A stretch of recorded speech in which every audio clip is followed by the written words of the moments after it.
ይህ ቪዲዮ ለሙስሊሞች ነው። ሙስሊሙ ናችሁ ክሪፕቶ ላይ እንዲሁም ፎሬክስ ላይ ትሬድ የምታደርጉ ከሆነ የትኛው ነው ሐላል የትኛው ነው ሐራም የሚለውን አስረዳችኋለሁ ማለት ነው። ብዙ ሰዎች እኛ ሙስሊም ስለሆንን አሁን ለምሳሌ እኔ ሙስሊም ስለሆንኩኝ እኔን አይተው ወደ ክሪፕቶ ይገቡና ክሪፕቶ ላይ ግን ብዙ ሐራም የሆኑ ስራዎችም አሉ። ክሪፕቶ ላይ የተከለከለውና ሐራም የሆነው ሌቨሬጅ ነው። ሌቨሬጅ ትሬድ ስታደርጉ እንዴት እንደሚሰራ ላሳያችሁና ሐራም እንዴት እንደሆነ ይገባችኋል ማለት ነው። ለምሳሌ $1000 ነው ያላችሁ ከዛ 100x አድርጋችሁ ትሬድ ስታደርጉ ሎንግ ወይም ሾርት ስታደርጉ ኤክስቼንጁ $99000 ያበደራችሁ ነው ማለት ነው። ከዛ እናንተ $100,000 ፖዚሽን ይዛችሁ ሎንግ ወይም ሾርት እንድታረጉ ያደርጓቸዋል። አሁን እዚህ ላይ ያለው ችግር ምንድነው? ብድር ስትቀበሉ ከነወለዱ ነው የምትከፍሉትም የምትጠቀሙትም ፕሮሰሱ በሙሉ በወለድ የታሰረ ስለሆነ ይሄ ነገር ሐራም ያደርገዋል ማለት ነው። ወደ ፎሬክስ ስንመጣም the same thing ፎሬክስ ላይ ወርቅ መግዛት ሐራም አይደለም። እንደዚህ የውጭ ኤክስቼንጆችን ምናም ብሮችን ምናም መግዛት ሐራም አይደለም። ሐራም የሆነው ግን ምንድነው?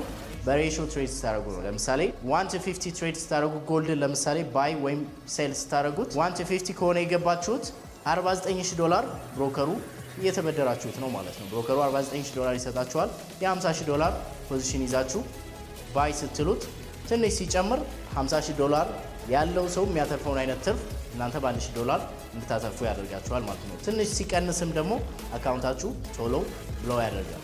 ስለዚህ አሁን ሐራም ያደረገው ቁማር ነው ምናምን የሚለው ሳይሆን በውስጡ በወለድ የታሰረ አሰራር ስላላቸው ክሪፕቶ ላይ ሌቨሬጅ ፎሬክስ ላይ ደግሞ በሬሾ 1:2 1:5 1:10 1:50 1:100 ትሬድ የምታደርጉ ከሆነ በእስልምና የተከለከለ ነው። ወርቅ መግዛት ከፈለጋችሁ የገዝታችሁ ቤታችሁ ማስቀመጥ ትችላላችሁ። ወይም ደግሞ አይኔ ኦንላይን ላይ ነው መግዛት የምፈልገው ካላችሁ ደግሞ 1:1 ገብታችሁ መግዛት ትችላላችሁ ማለት ነው። ክሪፕቶ ላይም the same thing ቢትኮይን መግዛት ከሆነ የፈለጋችሁት በራሳችሁ ገንዘብ ሳትበደሩ ከኤክስቼንጆች ገዝታችሁ ማስቀመጥ ትችላላችሁ። በፈለጋችሁት ሰዓት አውጣችሁ መሸጥ ትችላላችሁ ማለት ነው። አሊም ሁኜ ሼፍ ሁኜ ሳይሆን ይህንን ቪዲዮ የሰራሁት ብዙ ዑለማዎች ፎሬክስ ላይና ክሪፕቶ ላይ ያላቸው እውቀት የተገደበ ስለሆነ ወጣው በስነ ስርዓት ፈትዋ ሊሰጡበት አልቻሉም።